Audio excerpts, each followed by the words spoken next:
Ladies and gentlemen, and welcome back to Montague High School, where tonight with me is Dale Schrader as we begin to broadcast District 83 Michigan High School Athletic Association tournament action. March Madness is upon us. Dale, what do you think? March Madness is really exciting every year, and tonight should be no exception as the Wildcats enter their March 1991 Madness. Well, every game is important in the tournaments. We all know that. It only takes one slip. And we never let records. We should never talk about records when we start talking tournaments, because sometimes, a lot of times, tournament records leading up to the tournament don't mean really anything.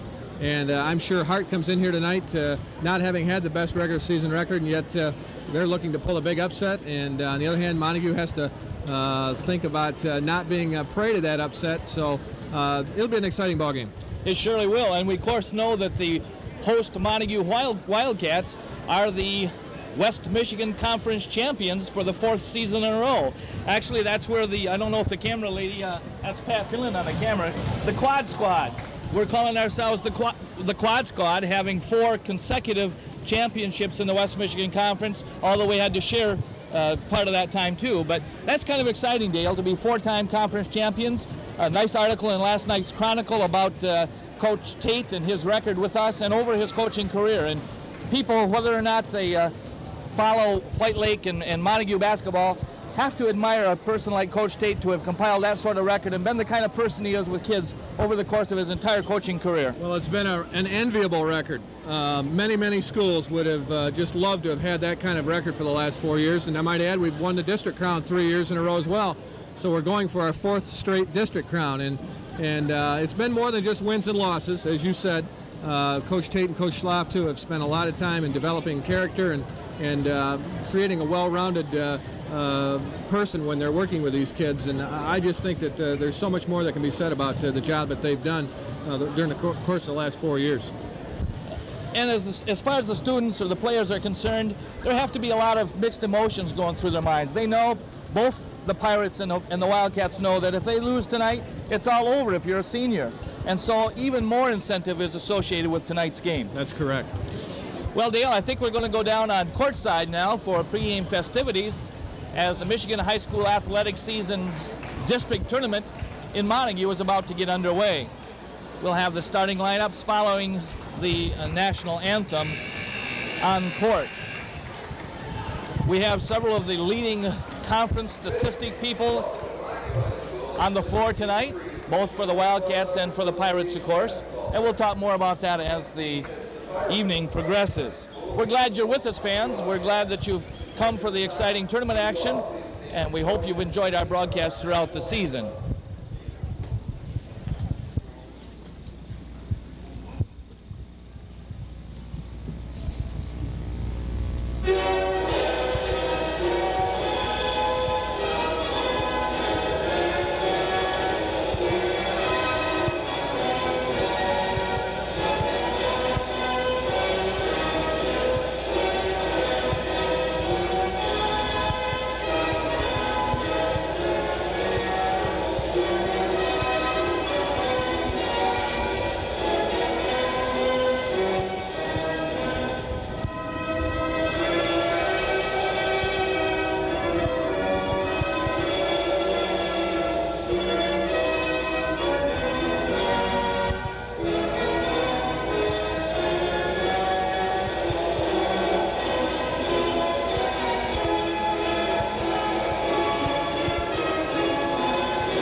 National anthem. As always, of course, we are glad that our troops in the Persian Gulf are going to soon be returning home. As a matter of fact, I just heard on the news tonight, we're looking for the first troops to be coming back to the United States this coming Thursday. That would have been last night as you're watching this broadcast. Now for the starting lineups. At one guard, number 25, Rusty Smith, a senior. Darren Clark, number 13. Excuse me, that's Eric Webb, number 30, the other guard, but this time for Montague. I forgot in tournament action, it's alternating introductions here. 30. So 33 is Brian Barton for the Pirates, and Scott Lindquist coming out for the Wildcats. At center for the Pirates, number 55, Aaron Rooney, a sophomore, 6'9". At center for the Wildcats, number 34, senior Doug Schlaff, 6'4". Leading rebounder in the league, third leading scorer. One forward, Brett Chase, number 45, 6'2" senior for the Pirates. Ryan Anglem, number 32, a senior for the Wildcats. Real stable force for the Cats throughout the season. Scott Powers for the Pirates, number 43, 6'1" senior. And of course, Matt Cotter at the other forward for the Wildcats, number 54, senior Cotter, also having just a tremendous season for Montague. So there you have it, the starting lineups for both teams. And the coach, of course, for the Wildcats is Jim Tate, and for the Pirates, Mr. Bob Beckman. Dale, last minute jitters probably on the floor. Do we have any jitters up here? No jitters up here, Larry. Do you remember playing in district tournaments in your high school career? I sure do. I could tell you just about exactly who we played both years. I can remember that too, and it's really kind of an awesome feeling, really. It brings back some memories to me as I see district tournament action beginning to take place on our court. Aaron Rooney against Doug Schlaff. The Pirates definitely have the height advantage, Dale. Aaron Rooney's the sophomore, Larry, that was purported to have grown so much over the summer, and I think the time between the first and the second games with us, he improved tremendously. He indeed did. If you watch that broadcast, Cat fans, you'll know that Aaron Rooney had an excellent contest when he played here late in the season. Schlaff on the baseline right, back out to Webb on the top, over to Lindquist from the corner, up. Good! First 2 points of district action scored by the Wildcats. Pressure defense now, as typical for the Wildcats. Aaron Rooney on the baseline right area, back out on top. Rusty Smith looking at the offensive setup. Got it by Lindquist. Brian Barton throws it underneath, intended for Brett Chase, Dale, but there's the first turnover. Those are real costly. That's the thing that Hart just has to hold against, is those turnovers. And I was just going to say, Larry, that neither team is going to surprise the other tonight. They both know what each other does very well, and it's just a matter of who executes better. That's right.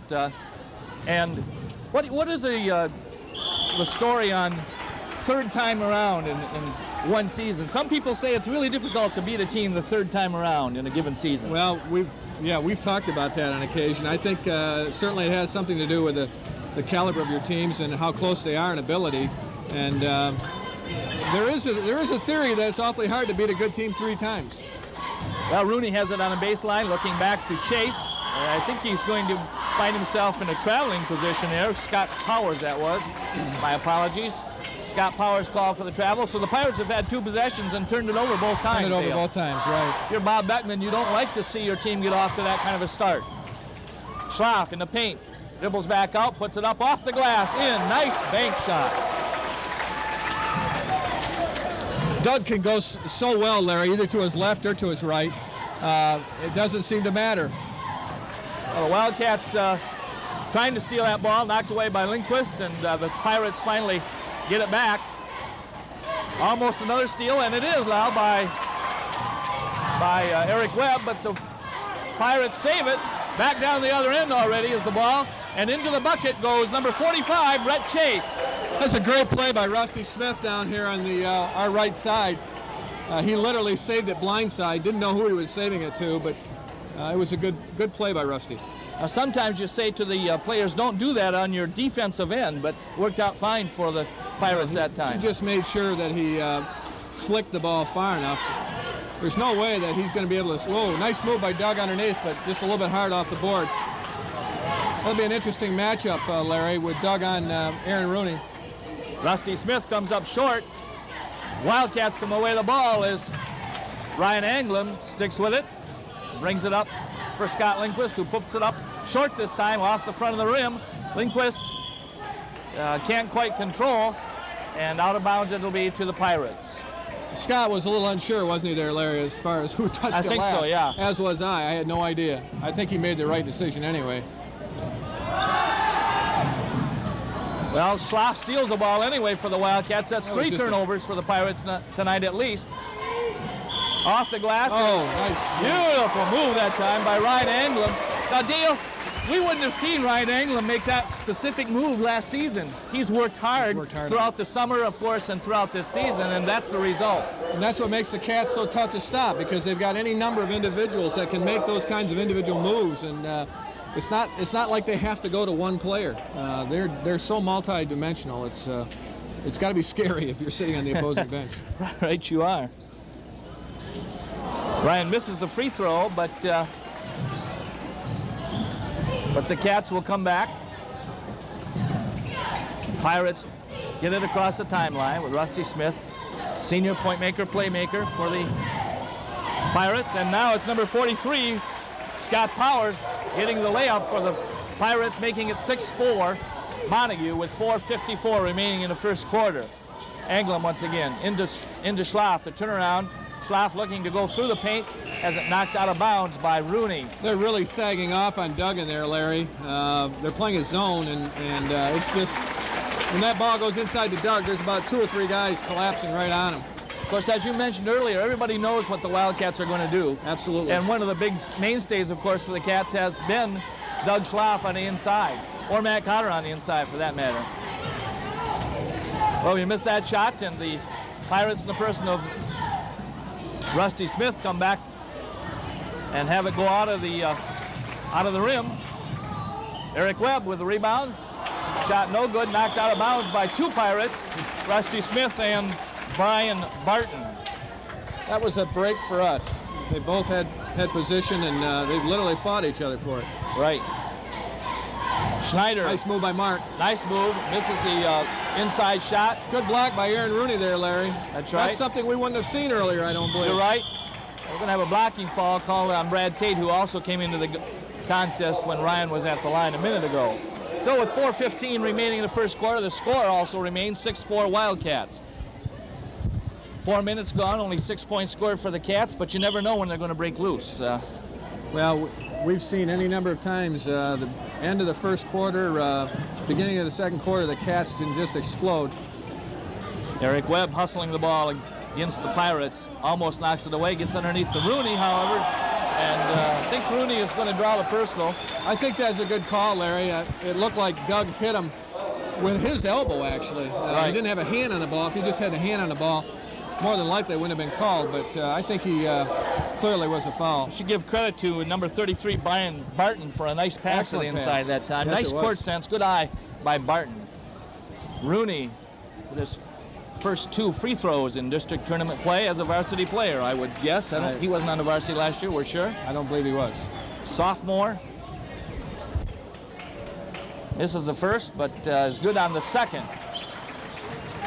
Eric Webb now bringing the ball up the court with a 1-point lead, 6-5. Brad Tate looking down to the baseline. Matt Cotter, nice pass to Schlaff on the inside, and now I think we're going to have a call against the Pirates. I think 40. 45. I think 55 is going to get it. It's before the shot, though, I believe. Yeah, it is. I'll tell you, Larry, they can go to that all night, and they're going to have trouble stopping it, and they're going to have to figure out something else to work on, because Aaron Rooney will pick up 3 or 4 quick fouls if they don't stop it. Brad Tate from the outside. Good. Nice to see Brad hit his first shot. Brad's done a tremendous job off the bench this season as well. Brad Tate once again from Cotter, no good. Looked like Brad changed his shooting style there, didn't it? Just a bit, you're right, and Pirates come back. I think the basket went in, but the officials correctly called a travel. Dale, I'm sorry, I do not know who those officials are. I know Dave Young is one. Okay. I don't know who the second official is. We'll try to get it at halftime. Okay. And thus far, they've done a nice job officiating this contest. Schneider from outside, over the top, and Rooney blocks out Schlaff nicely that time and comes away with the rebound. Well, last night, Larry, we saw a really hot shooting game. Both Shelby and Mason County just shot the lights out of the basket. 97-84. So far tonight, it's just almost the opposite. It's awfully cold. You're right, we're ahead 8-5 as Hart has another turnover, a 3-second call. Shelby had 33 points in the first quarter last night, Larry, and they were just putting it up, as they say. I think Scottville did a wonderful job coming back strong like they did, being behind 33-18 at that juncture and then losing. Of course, they lost 97-84. You're exactly by 13, right. But it wasn't really a 13-point game, actually, until late in the contest. Oh, that's right. Anglem. Nice outside shot by Ryan Anglem. Good 12-footer. Puts the Cats up 10-5. Smith, no good. And Schneider and Schlaff fighting for the rebound. And Schlaff finally comes away with it. Well, does he? He comes away with it, but it's knocked out of bounds to the Pirates. Tough break that time for the Wildcats, as we had two men fighting for the ball and just couldn't be controlled by either. And even when Doug did get it, he didn't get it. That's right, yeah. Just seemed to have all sorts of trouble that time. Well, we've talked about hustle before. We'd rather see him hustle and lose the ball in that situation than not try to get it, of course. That's right. Wildcats have substituted again, and Lindquist and Webb back in. Number 13, Darren Clark, is in too, Larry, for Hart. Smith on a turnaround shot. Now that's an excellent move on the part of Rusty Smith. That was a good defense, good defensive play by Scott Lindquist. Just an excellent offensive move by Rusty. Smith is the 7th leading scorer in the league. Nice pass inside that time, and Anglem can't connect, but knocks it back out for Webb. Schneider from just on the two-point line makes it good. There's a 12-7 lead now for the Wildcats. Oh, nice play move by Mark Schneider. Lindquist can't make it go, but I think the blocking foul is going to be called on number 43 for the Pirates, Scott Powers. Lindquist will find himself at the line shooting 2 as he was fouled in the act of shooting, 70% on the year. Tough call by the officials in that situation, Dale. Yes, it was. That's just absolutely the toughest call in basketball, Larry. You know that. You've played the game.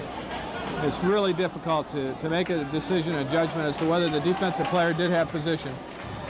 Lynn Van Sickle in for the Pirates as Lindquist sinks the second of 2, making it 13-7 Montague with 1:40 remaining in the first quarter.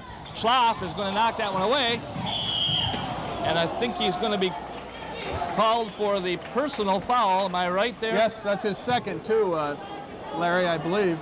And that's a big factor for the Wildcats as we see Jamie Hooks getting ready to report in for the Cats from the sidelines, giving Schlaff the break. I'm sure Mr. Schlaff or Mr. Tate may tell Doug that wasn't such a good foul.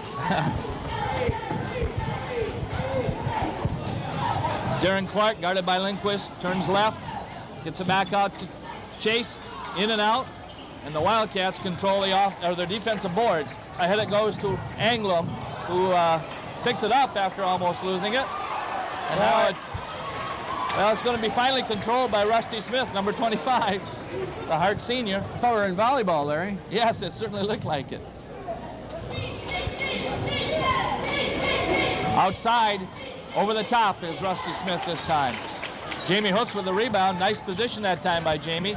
Jamie has to have a few extra butterflies, not having had all that much time on the court this season, especially in pressure situations like this. I think we're having a tendency to force it, Larry, too much when they're getting the ball inside with 2 or 3 people.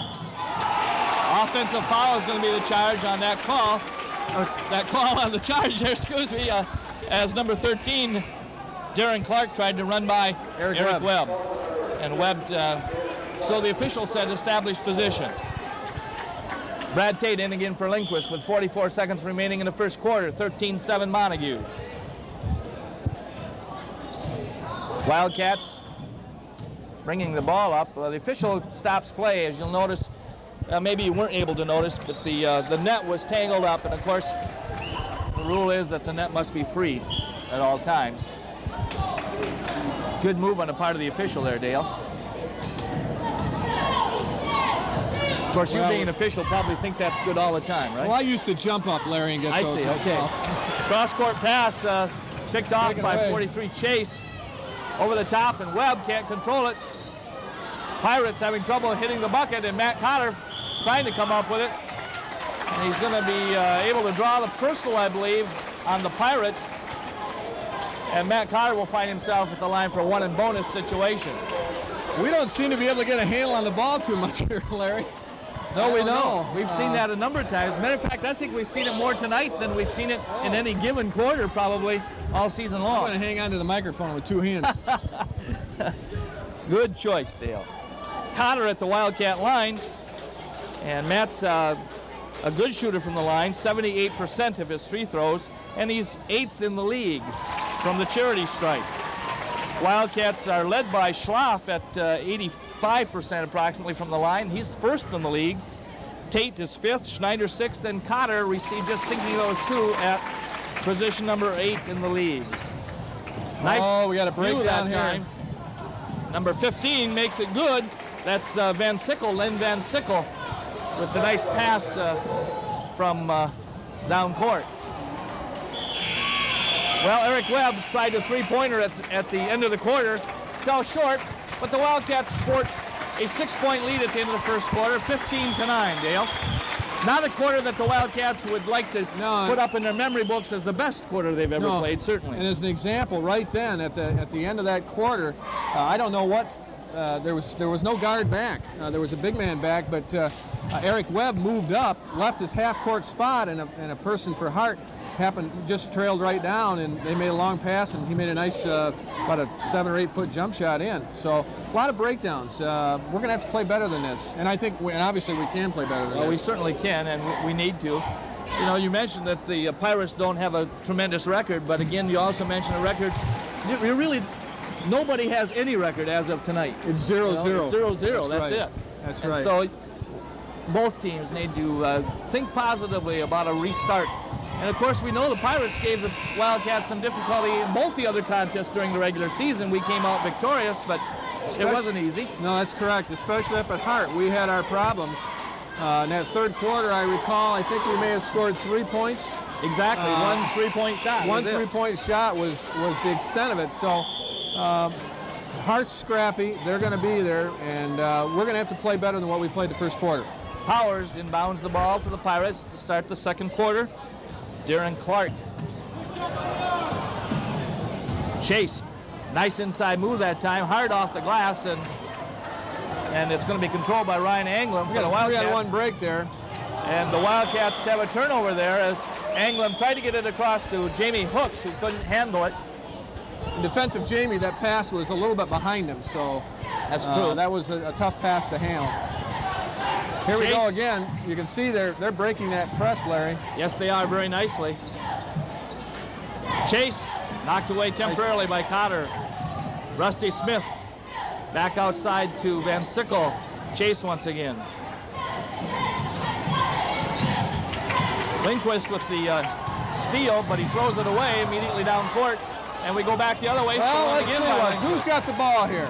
This time he gets it to Anglem, who puts it up.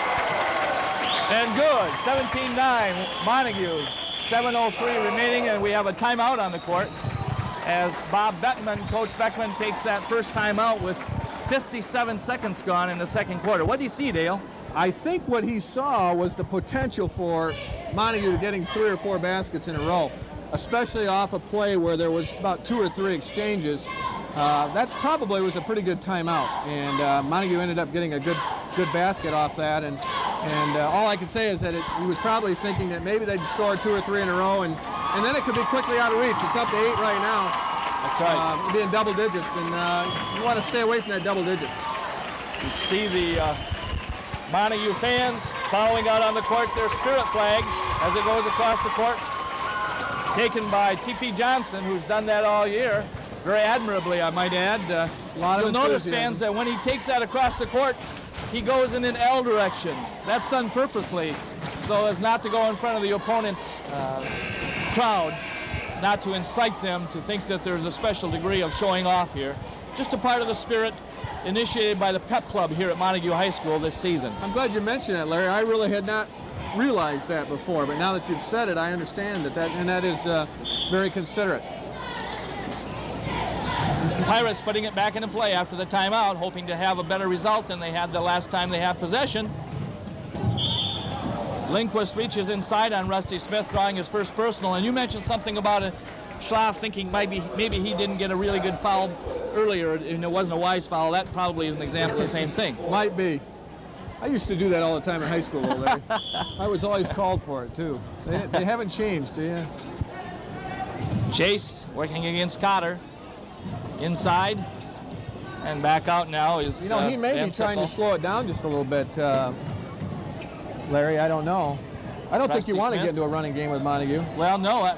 Montague has had lots of baskets off the transition game all season long, and now we're going to have Schneider called for the personal and on the foul shot, or on the inside shot by Van Sickle. That's his first personal. And well, that's a key in any game, Larry, is to control your defensive board. And Hart did get the offensive rebound that time. And, well, you don't want to give him second and third chances. No, that's right. We had difficulty with that last Friday night at Scottville, if you remember, Dale. Yes, we did. Oh, that was so frustrating. It really was. From the stands, it looks easy to do those things. Yeah. I mean, why can't they just get inside position? But you're exactly it doesn't right. work that way, as we know from having played. Nice play by Mark Schneider. Lindquist getting it to Webb, as both those free throws were missed by the Pirates. Lindquist, there you go. First let my partisanship show there a little bit, Larry. 20-9 Wildcats, as Lindquist I puts want it up to from see three-point Scott land. shoot that ball. Lindquist deflects, and Cotter gets the steal. Ahead to Eric Webb. Webb up off the glass.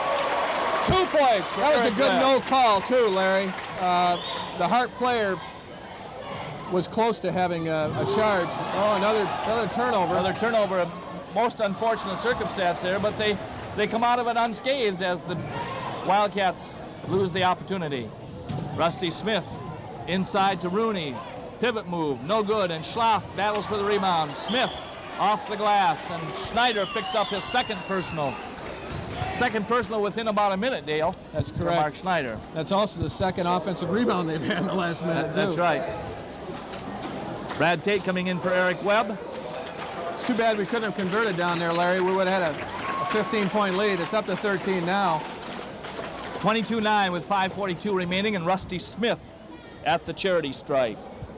Smith is in several of the top 10 positions in the league, but he doesn't happen to be among the top 10 free throw shooters. He's good on that one, making it 10 for the Pirates. And now 11. Nice form by Rusty Smith, the senior. Brad Tate now working at point guard as he replaced Eric Webb. Cotter from the left baseline, over the top it goes. And it's going to go out of bounds to Hart. Off from Scott, I guess. Off from Scott. Chase to put it into play. Rusty Smith. Wildcat press is not making a difference this time down the floor as Chase brings it up to Rooney. Off the glass. Schlaff. Nice rebound that time off the miss by Rooney. And number 33 for the Pirates reaches in. Brian Barton for the personal. That's his first. And Doug Schlaff, as we said, the leading free throw shooter in the league, will get a chance to increase his percentage. 85% with the last league statistics available to us. Doug has such a nice touch. Just a nice touch. All you hear is net. 23-11 with 5:19 remaining in the first half at Montague High School. The winner of this contest, of course, will come back to Montague High School on Thursday night and take on the Vikings of Whitehall, who drew the bye in the first round action here. Cotter reaches in, can't quite knock it away.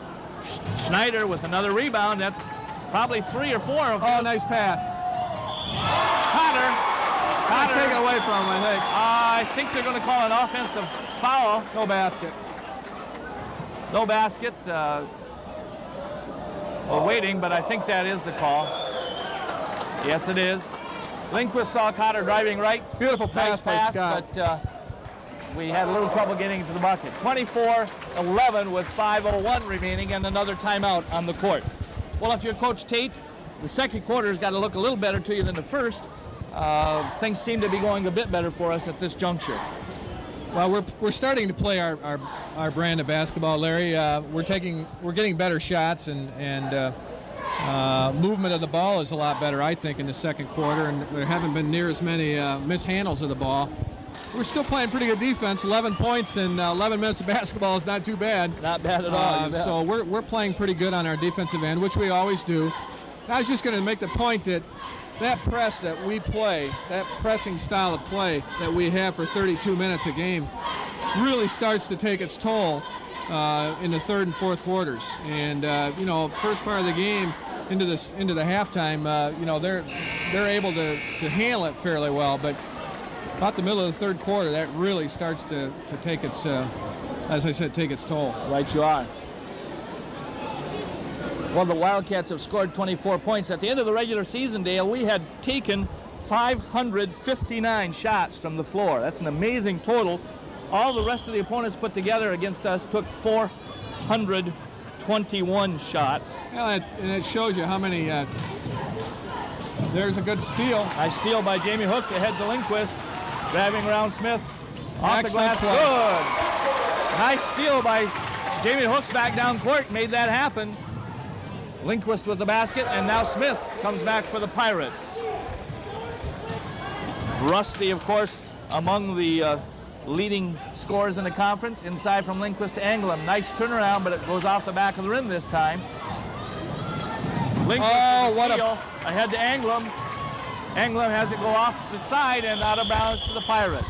I don't know what's going on here, Larry. I haven't seen so many turnovers on our part. No, we're playing a little rusty in that division. Yes. Well, we're doing that, like you mentioned at the timeout there, we're doing a decent job defensively. We're getting the steals, we're getting the turnovers against the Pirates, but then we're failing to take advantage. We're not converting is what is happening. And against a team like Hart, you might get away with that. But and I don't mean that negatively at Hart fans, but it's fairly obvious that the type of season they've had, they're not the same caliber ball club that Montague is. Off the rim that time was number 45, Brett Chase, and the Wildcats once again come down with the ball. All right. Passes Lindquist for two, and it's 28-13 with 3:58 remaining. Good play by Scott. I thought he was going to pass underneath there, Larry, but it was just a little bit late. I did too. He made the right move. Made the right decision. Sure did. Knocked away by Jamie Hooks, but I think he's going to be fouled in the process, or going to get the foul in the process. His first personal, and we'll have Brian Barton at the Hart line. Eric Webb coming back in for the Wildcats. And number 43, Chase, back in. Excuse me, that's Powers for the Pirates. Barton draws the Hart Pirates one closer, making it 28-14. Just double is the deficit that they face. Mark Schneider with another excellent rebound. Mark has been doing a terrific job with the defensive rebounding. Now in a three-point attempt off the back. Webb with the rebound. Another I thought maybe you're gonna try it chance. again. I did too. I almost started to say it. Lindquist off the glass and in. Good basket by Lindquist. Boy, it's good to see Scotty get that confidence back, Larry. Darren Clark across the timeline to Powers. Inside it goes, but he's called for the travel. 30-14. And that's a good example of a forced error right there, too. It is pressure indeed. defense. Just makes such a difference. I can't pass up the opportunity to comment on your last comment, Dale. I'm a proud father anytime my son's on the court, but I'm especially pleased to see Scott having a bit better game. He's really been off his mark tonight, or lately, and it's nice as a parent to see it back on. Oh, absolutely, and he's taking good shots and been hitting them tonight. Mark Schneider, Webb, Schneider again, three-point land, Hooks, Anglem, paint. Oh, nice move. Nice rebound of Nice his own follow-up. shot. Good! Ryan Anglem made that play all the way around. He really did. He worked and worked and worked and made it drop. Good things happen when you work hard, Larry. Scott Lindquist with the steal. There's an example of it right there. Look at this. Oh, nice move. And they can't get the basket to drop, but I think he's going to find himself at the line. I like that crossover move at the end. That was very nicely done. Put the defensive man right out of position. Cotter and Schlaff coming in for Hooks and Schneider. We've kind of quietly snuck that lead up to 18 points, Larry. We have a tendency sometimes to be too hard on our kids.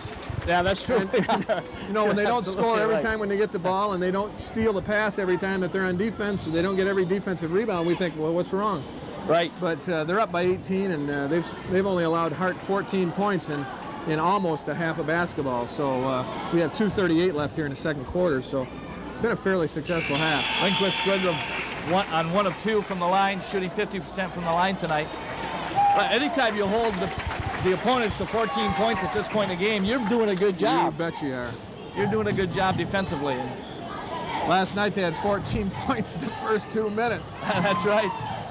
Brad Tate with the steal off the Schlaff deflection.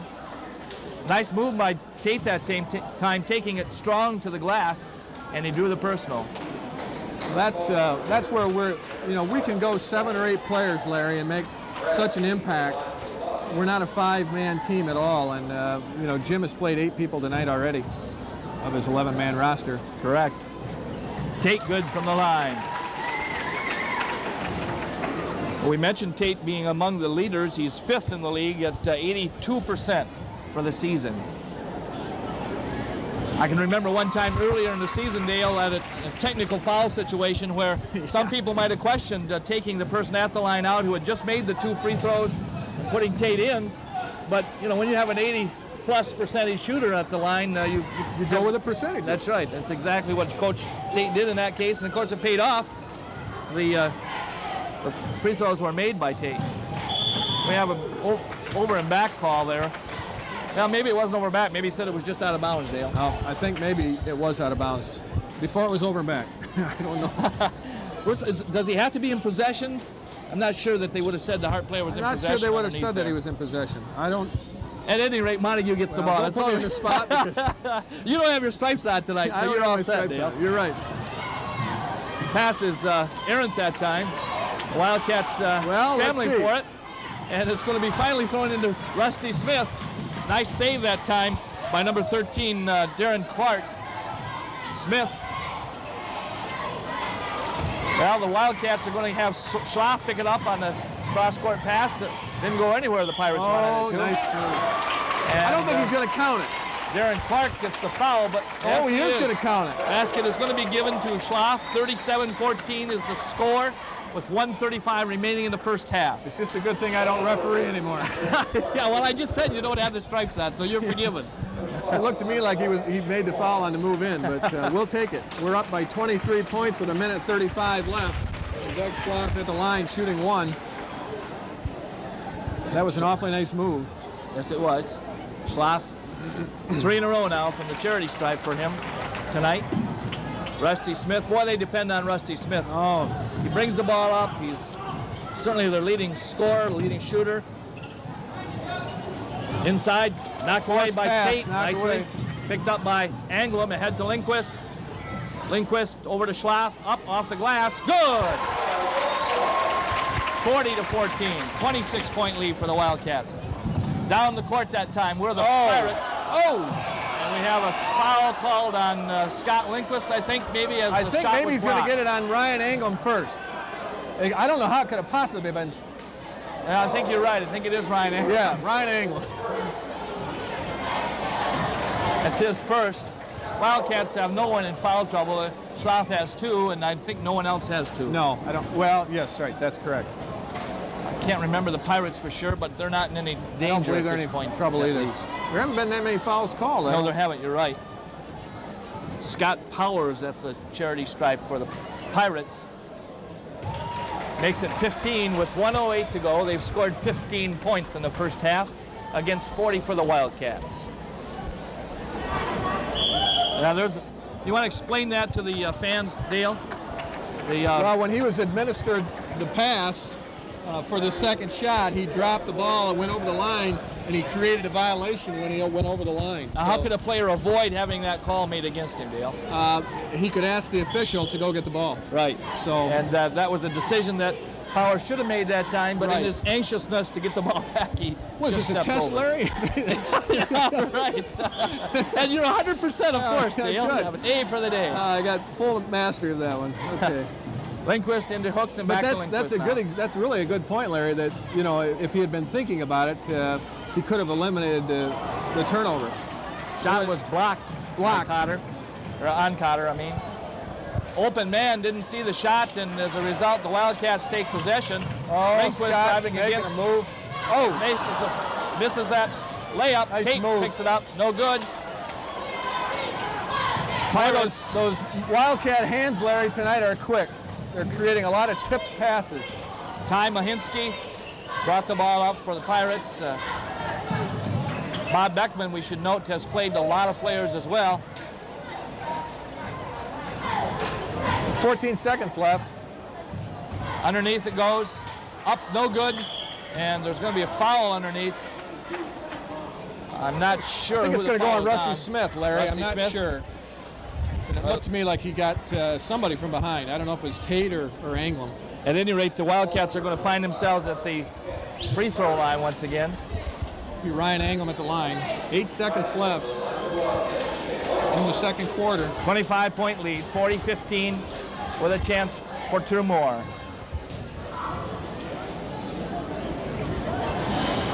Well, we don't get that opportunity successfully.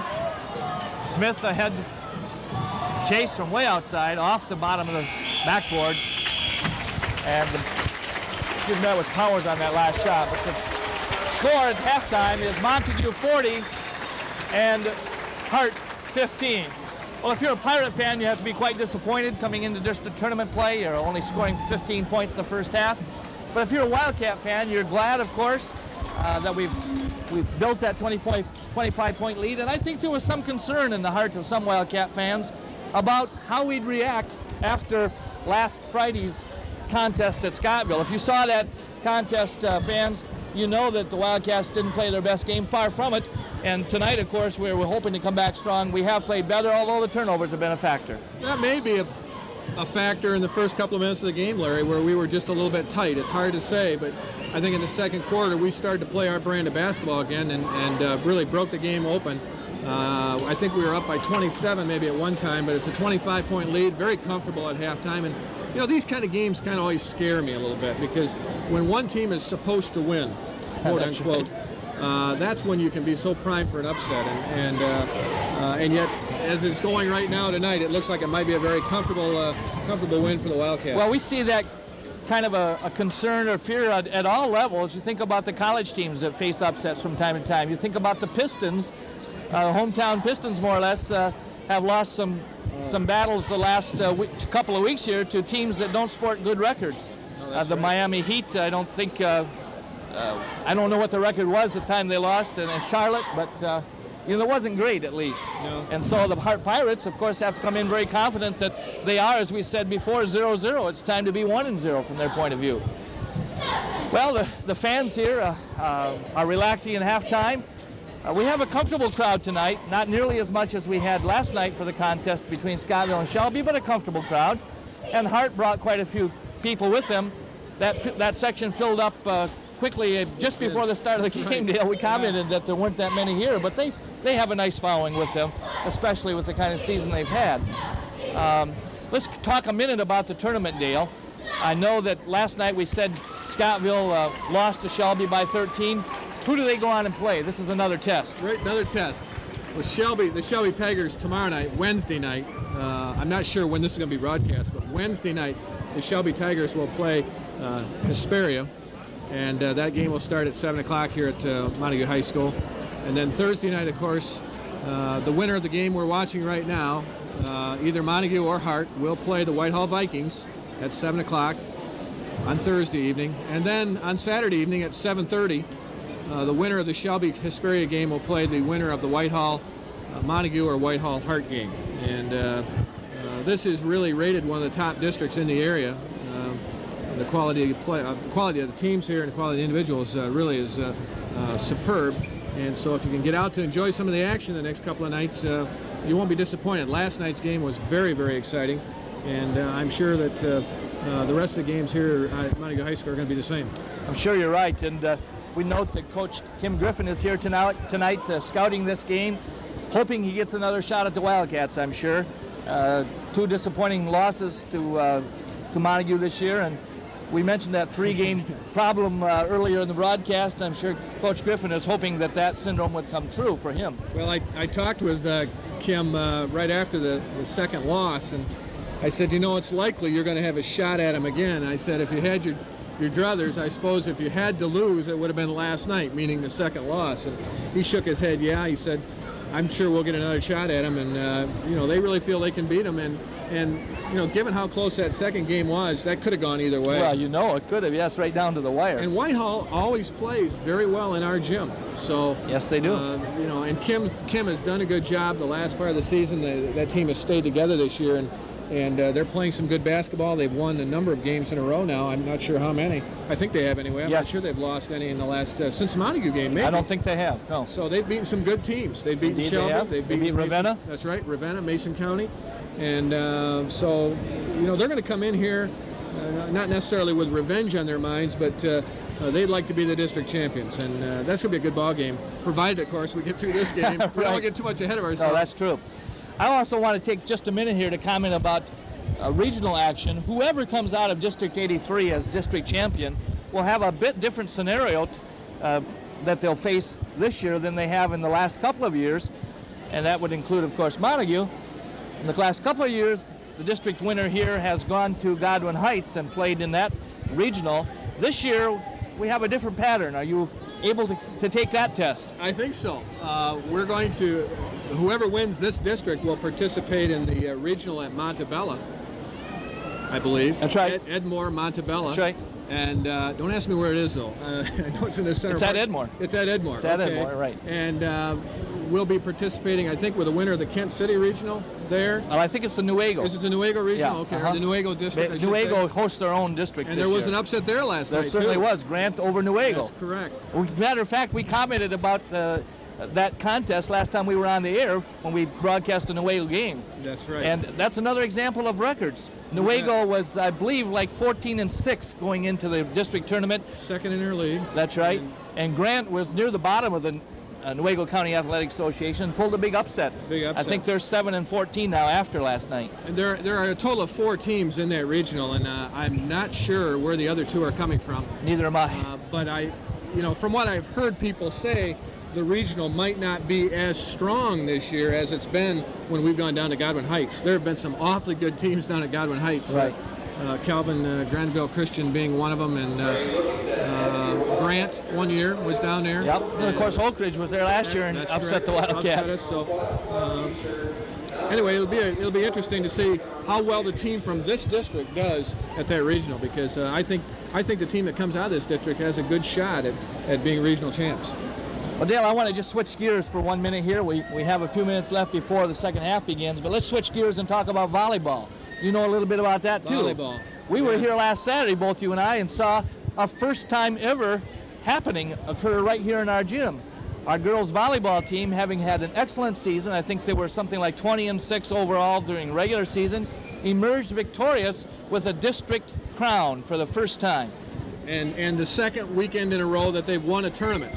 The preceding weekend they had beaten a number of teams to win the West Shore Classic tournament up at Mason County. And of course, as you mentioned, this last Saturday, a most gratifying victory in our own district that was held in this gym. The Montague Wildcats defeated Holton, and then they played in the finals match against Whitehall and defeated Whitehall in 2 games, 15-10 and 15-9. And enough good can't be said about the job Mary Jackson has done with that Wildcat team the last couple of years, this being her second year. And a pretty strong senior-dominated lineup this year. Second year under her reign, I should say, and they just came together, and they've been coming together the last few weeks, and they've just been getting better and better, and it's been real exciting. Well, that's true for sure, and we ought to also comment that the victories against Holton and Whitehall didn't come against shabby teams. Holton has a legitimate all-state contender, and I can't remember her name right now, but a powerful hitter. Yes. And she played well, especially early in the first game. Whitehall has some good people too, of course, but the Wildcats just, as you say, put it all together, and they played consistent throughout almost all the contests. And they got their confidence. You know, that is such a factor in any sport. And boy, the confidence level just continued to grow throughout the season. And a lot of that, I think, is due to the leadership of Mary Jackson and the seniors on the club. And listening to the interviews after the game the other day, it was really fun to listen to the reaction of the girls, because they had never been in that position before, and they've had some tough luck years here in volleyball, and boy, it's really neat to see them pull it all together this year. And next, I'm not sure where they're going to play Saturday, but they're going to play in Newaygo. In Newaygo, but are they going to play Shelby? They play Shelby at Newaygo. I believe it's 10 o'clock, but I wouldn't think so. I wouldn't say that's for sure. So, and they've beaten Shelby this year, so who knows what can happen? It's interesting things happen this time of year. We have a decent chance of coming at least to the finals in the regional and girls volleyball too, I'd say. So, exciting things, as you say, as we're about to start the second half here. Both teams have returned courtside, and the Pirates, of course, facing a 25-point deficit, have their work cut out for them. But Rusty Smith is a senior who doesn't want to quit playing. I'm sure he's going to work hard. We should mention he works hard all the time. He's the league leading steal person in the entire league, and so you know that he's going to continue that intensity throughout the second half here. I think if there's one statistic, Larry, that really symbolizes our team and the type of play that we have, it's the fact that 4 of the 10 top stealers in the league are from Montague. And I think that represents the kind of play that we have here, and why our teams create so many turnovers and get so many easy baskets. Eric Webb is second in the league with 56. Scott Lindquist is third with 52, and then Matt Cotter and Doug Schloth are 5th and 6th with 45 and 42. So that's a compelling statistic. It really is, especially since if you think about it, steals, you usually think about guards, point guards, the outside men, but Cotter and Schloff are the inside men for the Wildcats. And that's just a super amazing statistic to me. They're blocking that lane, and that's where they get those steals. It's going to be the Wildcat ball, Larry, it looks like. Wildcat ball as we wait for the crowd to clear. We should just comment on one other thing here, Dale. People may be wondering, in fact, they may have wondered about the national anthem. We always have members of the Montague High School student body singing the national anthem. We didn't have that tonight. Montague High School Pep Band is always playing at our home contest. We didn't have that tonight. But the rules change for district and regional and quarter and semi and final action in tournament time. The state sets guidelines, one of which is you don't do any of that. Right. It's all very generic, I guess you'd say. Good turn. Well, Webb, hoping that he can spark the Wildcats to second half action here. Went inside to Cotter, now back out to Lindquist, over to Webb. Inside to Cotter, who drives the paint. Nice move by Matt Cotter that time around Rooney. Matt was kind of quiet the first half, I think, but that was a great move inside. Real good move inside. Of course, he's done that many, many times throughout the season. Matt's had a great year, hasn't he, Larry? Oh, just absolutely fantastic year. He's a legitimate all-conference contender, I'm sure. Rooney with the rebound in the basket off the glass. First 2 points for the Pirates. 17. Anglem looking down low to Schloff. Schloff back to Anglem. Webb. Around the perimeter it goes. The Wildcats have changed their offense a little bit, Larry. And Schloff, what a move. Put Schloff down at the baseline. Maybe that's why. He was playing inside before. They've got Matt inside now. How does that happen, that he can go that baseline and all of a sudden nice he's out move in front by Scott. of the basket? Nice move by Scotty. Oh, and that's the second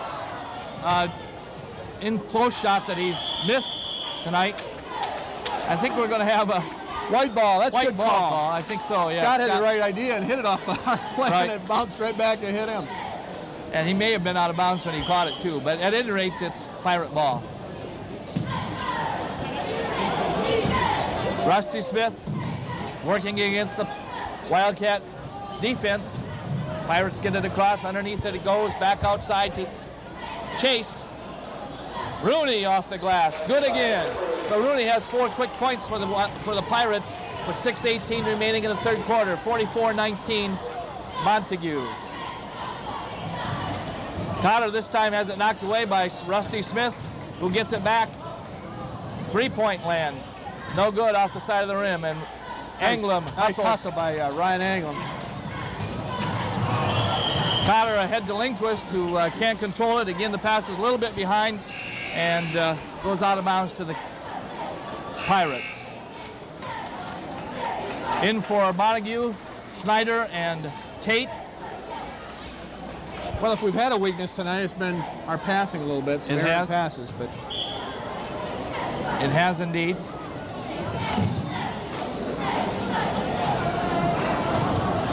Rusty Smith passes the left side, and Scott Powers across the timeline. Powers intercepted with a steal by Schlapp. By Schlapp and Mark Schneider both.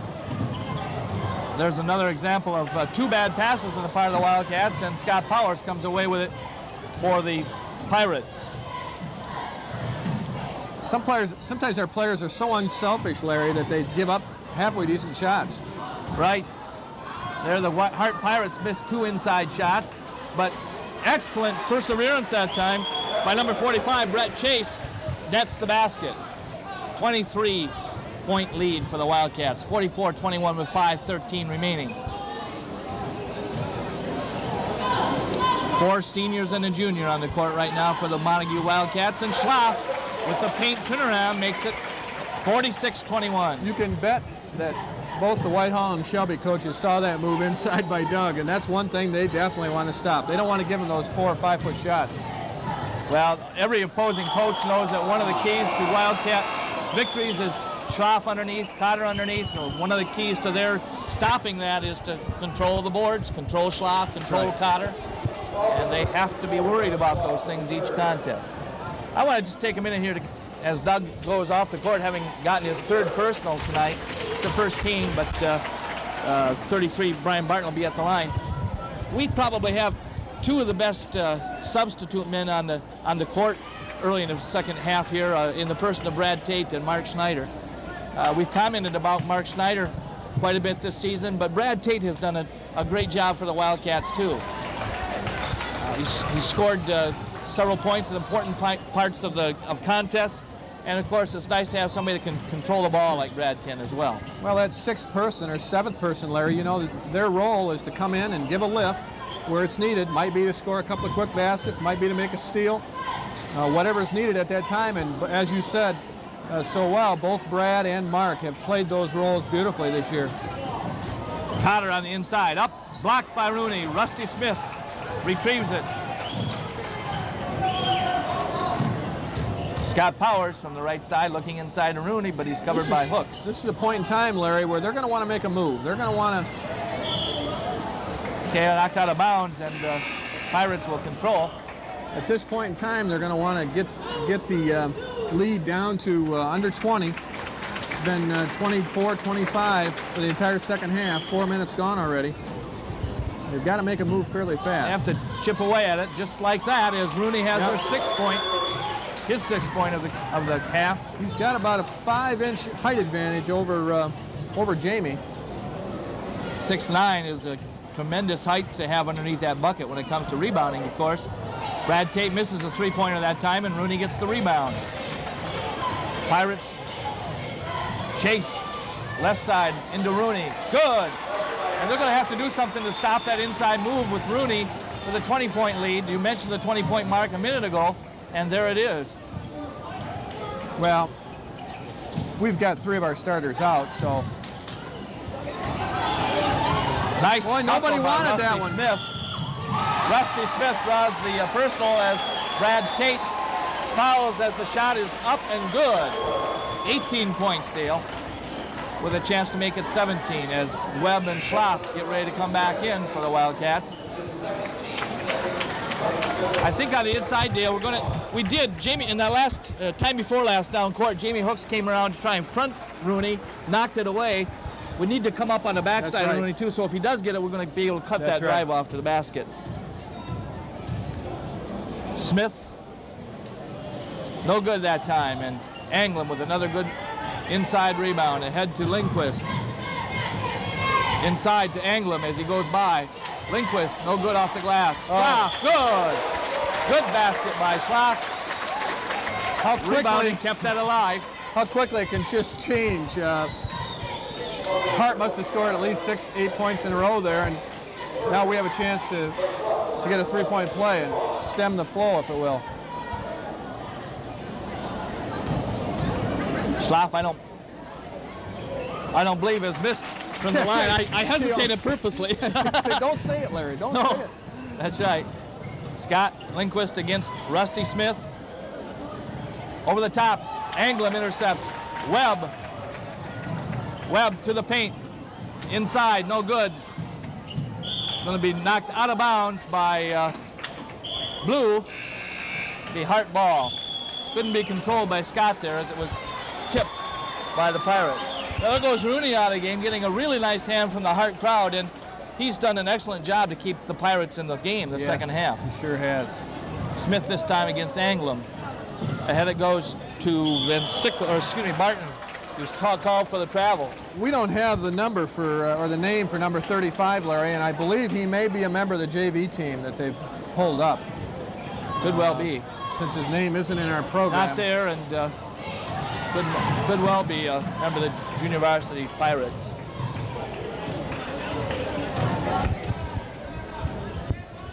Looked inside to number 35. Turnaround, up, off the front of the rim. Mark Schneider has it go off his arm, I believe. No, it's going to be awarded to Blue. My apologies, Mark. A little too quick on the draw that time. So the Wildcats put it into play. 2:29 in the third quarter, 49-28, 21-point lead for the Wildcats. Eric Webb sets up the play. Schlaff inside, back out to Schneider as going to have it be called white ball, I believe. As Schneider tried to save it back inside and went off the official who was desperately trying to get out of the way of the play. Yeah, I've had that happen where it hits you, and it's a free ball when it hits you. Must have stepped out of bounds before that, however.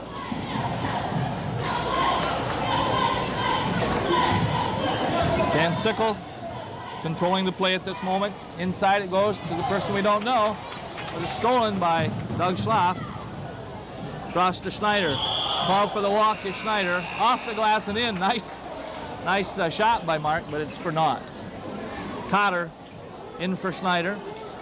Well, for some of our younger fans out there, we just might point out that the reason that was called a travel is because he moved both feet at the same time. You have to leave one foot planted. One has to be permanently on the floor. Permanently on the floor when you put that ball down for your dribble. And you see that happen a lot, Larry. It's kind of a very basic move, but I think he walked. I think he's going to call a walk. He is traveling against Van Sickle, number 15. 49-28 with 1:50 remaining in the third quarter.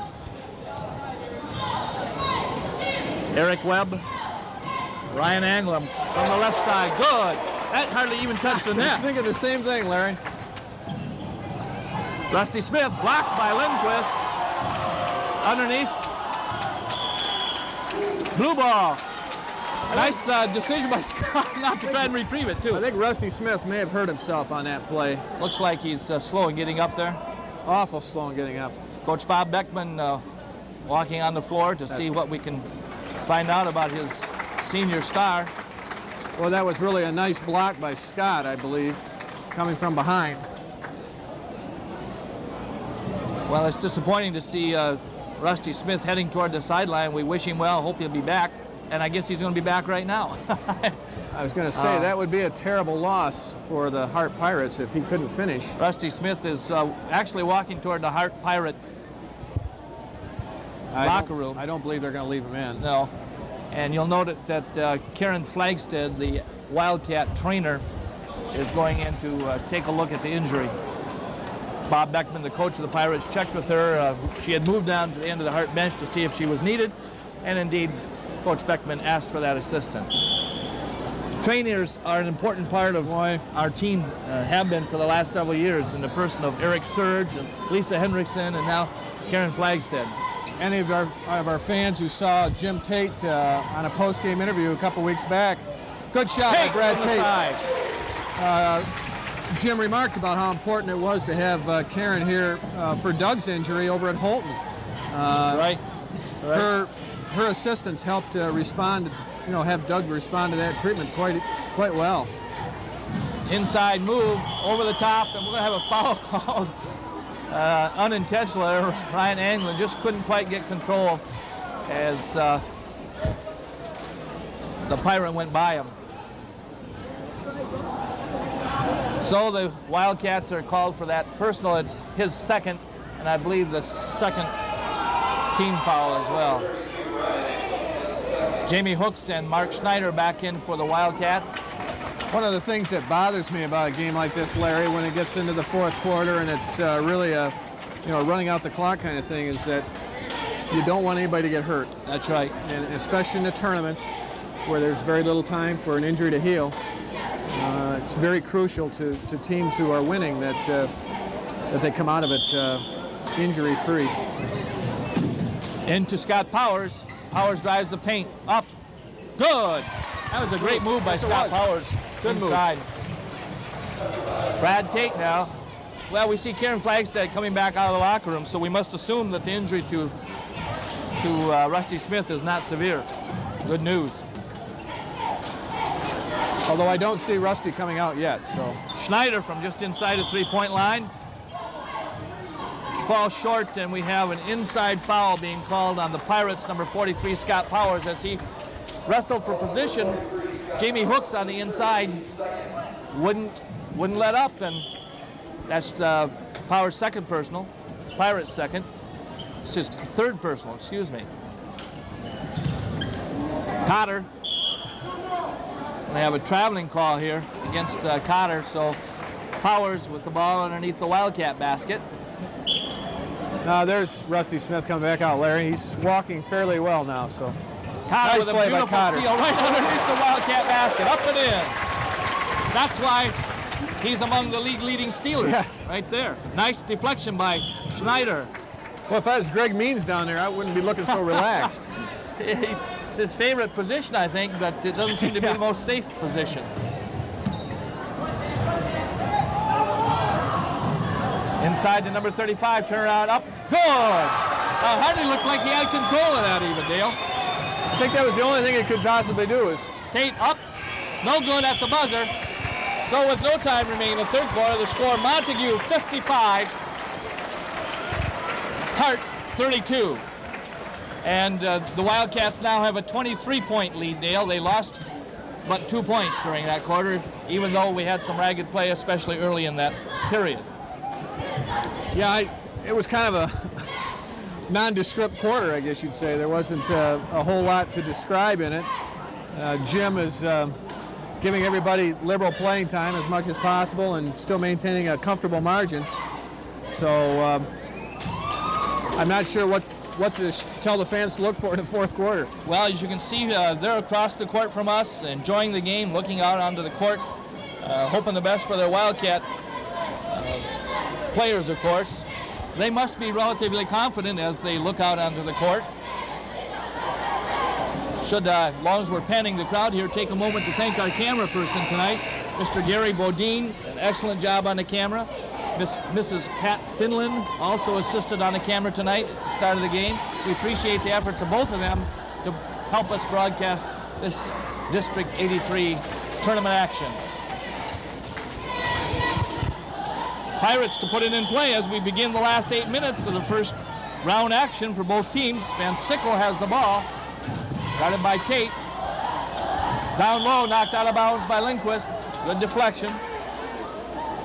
Rusty Smith was the intended receiver of the pass, but Scott prevented that in that case. There's Scott Powers back to Van Sickle. Van Sickle trying to get it to number 13 and finally does, but not without a lot of difficulty. That's Darren Clark inside off the rim. Rusty Smith no good. Knocked out of bounds by the Pirates, and it'll go back to the Wildcats. And now we see the Pirates going to be putting on a little more pressure with a zone press, Dale, a diamond and one press it looks like.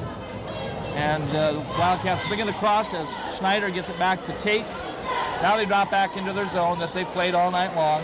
I know the Wildcats expected that zone. The Pirates played zone against them both other times and did relatively well.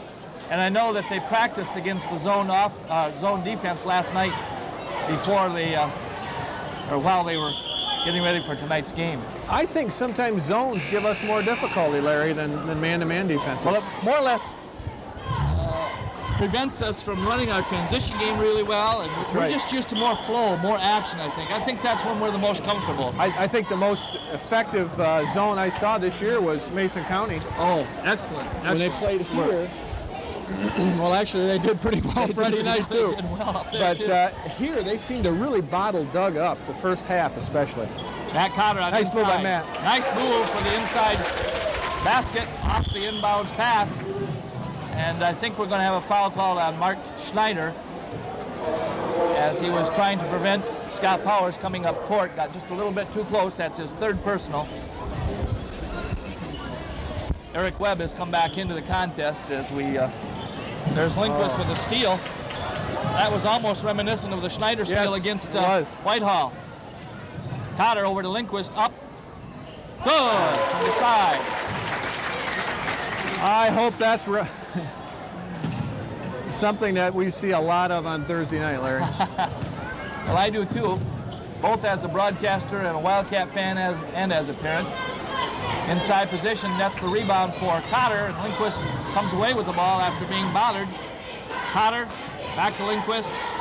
Cross. Oh, what a pass. Good. Assist to Lindquist.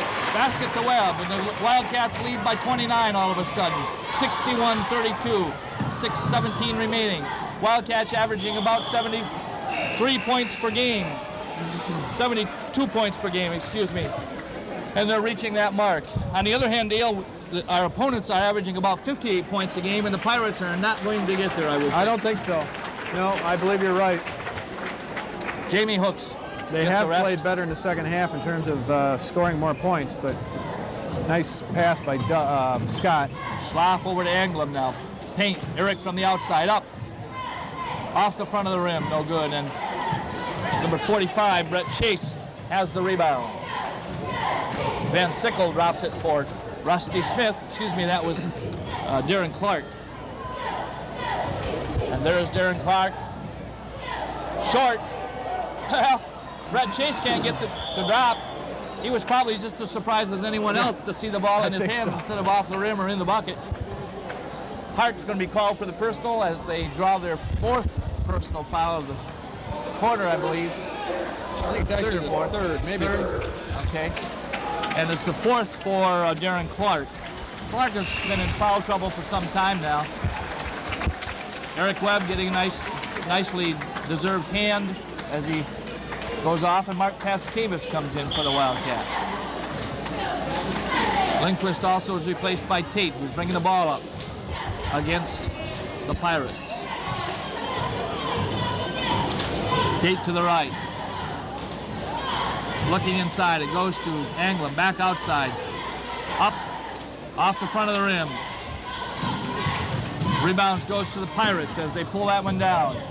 Van Sickle from three, no. Mark Schneider, another nice rebound. Ahead to Anglem as the Wildcats run the fast break. That the Pirates get back nicely on that one, Dale. Pascavas. They got back in real good shape that time. Forced the Wildcats to bring it back out. 5 minutes left in the game. Montague up by 29. Schneider looking to Anglem, but can't get it to him. Inside to Schlaff, turn around from 15 feet, no good. Anglem with a nice rebound and basket. You can almost tell that was going in by the way he had his hand positioned even. Cross-court passes inside to Chase, who uses the basket nicely as a defensive mechanism. Reverse layup is good. 63-34 Wildcats, 4:28 remaining. Tate looking down court, nice pass. Anglem has it blocked, and it's foul. There's a foul on Scott Powers, I think that is, Dale. Number 43, right, Scott Powers.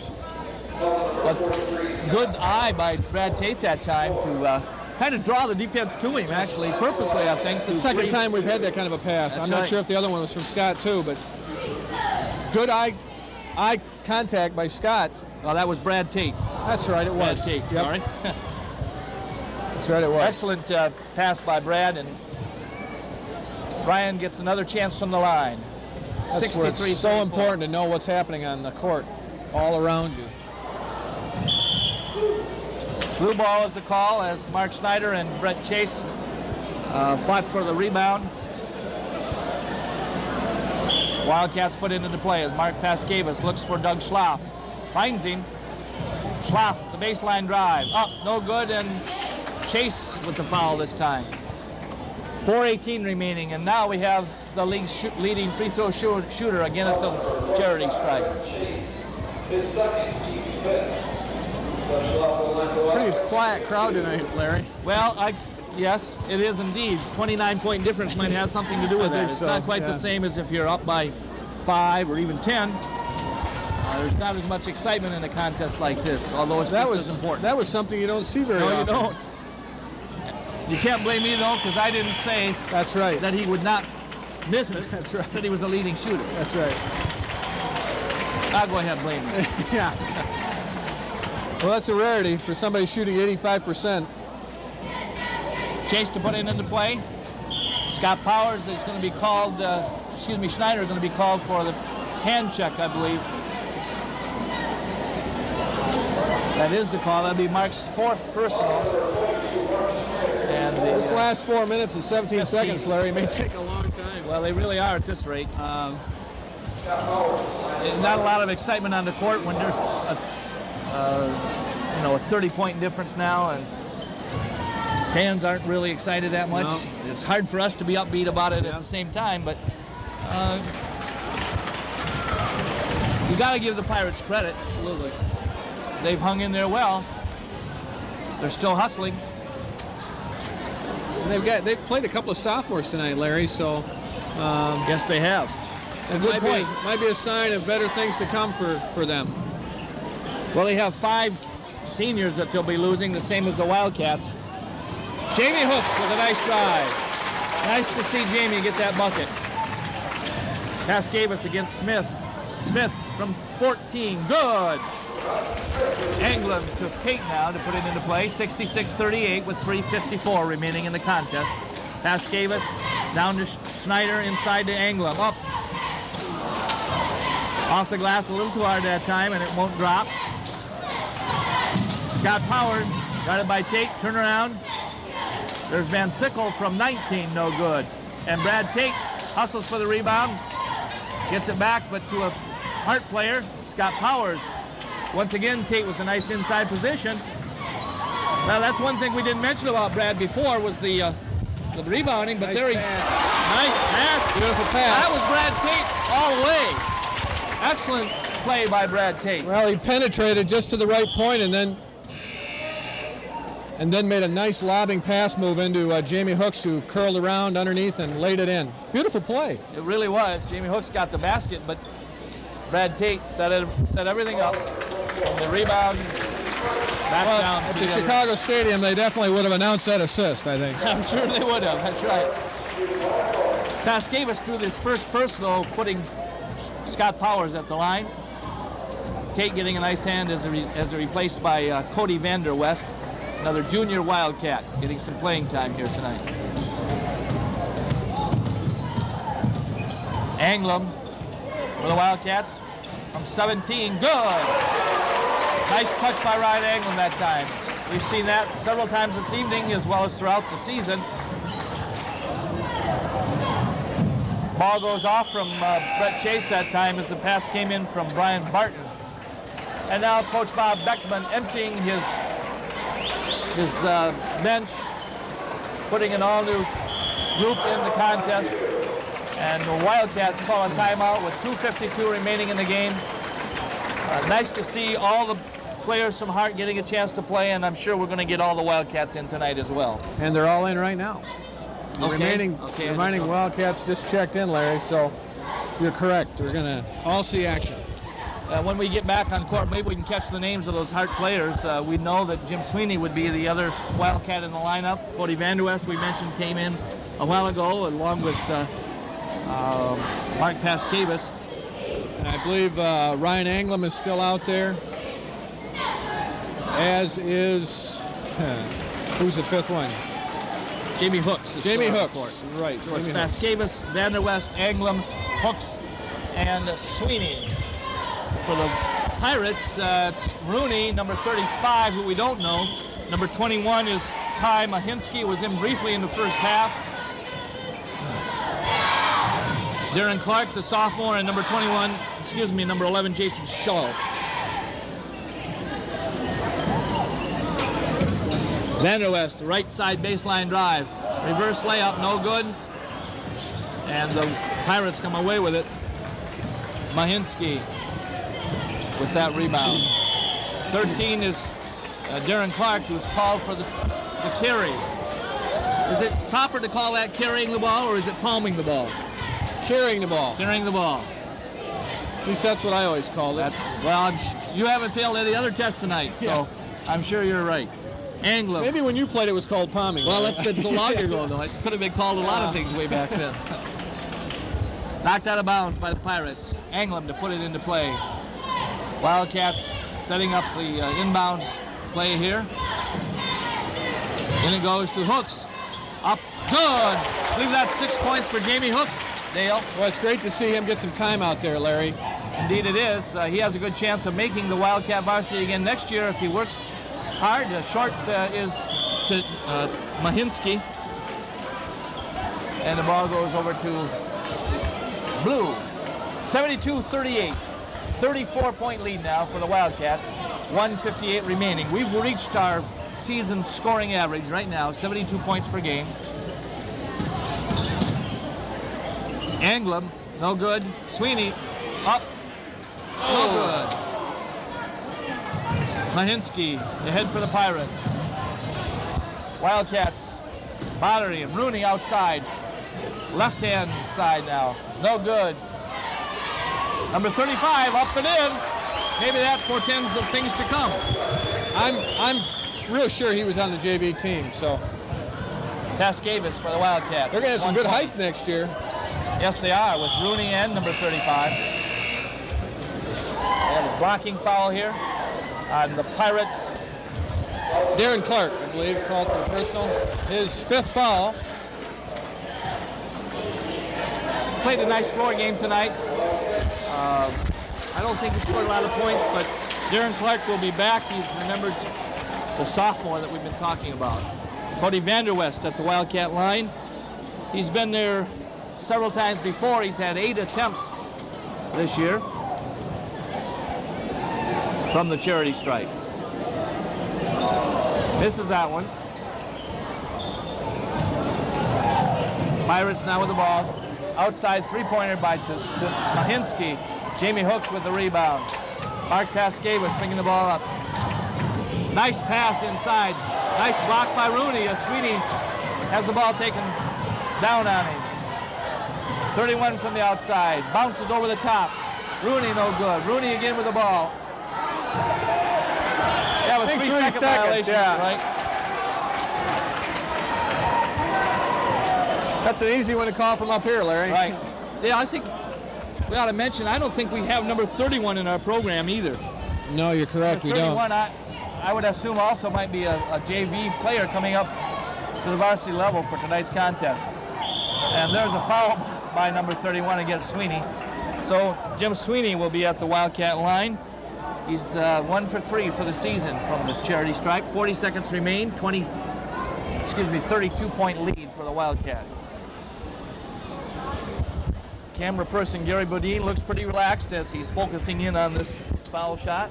That's the way he always looks, Larry. That's true. You have to know Gary Bodine to know that he's always relaxed. Nothing bothers Gary Bodine. There's number 31. The predicted varsity player for next season. Inside foul there on Jamie Hooks, I believe, will put Rooney at the line. We're going to just take a moment to thank C-Tech Cable TV for again allowing us to have the airtime, not just for tonight's tournament action, but all through the season for both girls basketball, girls volleyball, boys basketball. We really appreciate Steve Jones and his crew for all the cooperation they've demonstrated to us throughout the year. Pirates now just hoping to get one last shot to drop, and they do. A three-pointer at that by Mahinsky, number 21. He's the happiest man on the court right now. I would say so. Maybe in the gym right now. 72-43 with 10 seconds left. Pascavis. In case there was any doubt, he signaled to the official that it was 3, too. Pascavis arrived to the paint. No good at the buzzer. So the Wildcats chalk up victory number 1. They're 1-0 in tournament action. 72 for the Wildcats, 43 for the Pirates. And the Wildcats move on into second round action here at Montague High School Thursday night against Whitehall. Fans, we know that you will have seen that game by the time you see the one we're broadcasting now. We're broadcasting these games Friday the 8th, so you'll have an opportunity to see all the tournament action involving White Lake teams. We will be broadcasting tomorrow night's finals as well. No matter who's in the finals, they'll be on the air Sunday evening. Well, Dale, after last Friday at Scottville, it was nice to see the Wildcats bounce back to their season's average scoring. They were a little rusty, I think, in the passing department. We had quite a few turnovers, but overall, I think Coach Tate has to be quite pleased with this beginning victory in the tournament. I would say so, Larry. This was kind of just a workman-like game. They knew what they had to do. They came after them, especially in the second quarter, and started to play their brand of basketball and got the steals. And that 5-point lead or 7-point lead, whatever it was, all of a sudden became 15 or 18, and the game was pretty much out of reach at that point. And that's the way they do it. They'll just kind of pick you apart, and before you know it, you're just too far gone. And well, we'd like to see that happen Thursday night. If you're a Montague Wildcat fan, you would anyway. But I'm sure that on Thursday night when we play Whitehall, that's going to be a real tough game and close game again, and probably be decided in the last couple of minutes of the game again. Well, Dale, you mentioned something that I think was an important part in getting us back on track here tonight, and that was teamwork. The Wildcats, as you said, even sometimes looked too much for their team member, their teammate, for that assist or the pass to them, but it is nice to see an unselfish team on the court, and that's been a key to their success. Coach Tate and Coach Schlaff both stress the importance of being one important cog in that overall team spirit. And if you ask any team member, I think they'll agree with you that that's an important part of their success. And that's what terrifies opposing coaches, because they know that they'll never have to worry, or I should say they always have to worry about any one of 6 or 7 guys out there that can beat you. And they don't rely too much on Doug, or they don't rely on Scott or Ryan or anybody else outside. They can beat you from so many different angles, and it's a result of the dedication they have for the game and for themselves and for their teammates, and it's resulted in right now a 19-2 season, and we hope it keeps growing. Exactly right, Dale. It would be nice to see Coach Tate get another 20 victory season under his belt as he continues his very successful career here at Montague High School. Well, we know both Shelby and Whitehall were here scouting this game because they're interested to see if the Wildcats could come back after that disappointing loss at Scottville last Friday, and indeed they saw the Wildcats come through in strong colors, and they're going to have their hands full with us. Oh, absolutely. It'll be a good contest. I would just love to have asked Rick Zulik the question, who would you rather play, Whitehall or Montague? That'll be a tough answer for him. That would be very make, tough. Sure, I suspect he would never say, but my sneaking suspicion is that he'd rather play Whitehall, only because they're playing in Montague's gym and it would be considered a neutral court. I'm not sure how his team matches up with our team or with Whitehall's team, but they did play Whitehall last and lost to them, played us. The game just prior to that, lost to us.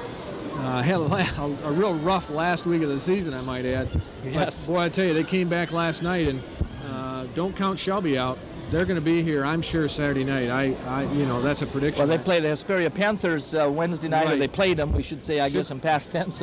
Right. But we have to assume at this point that Shelby will get by the Panthers, who have not had a very good season themselves. That's correct. Well, Dale, I'm not sure we're going to have a post-game interview tonight. I'm not sure what the MHSAA says about that.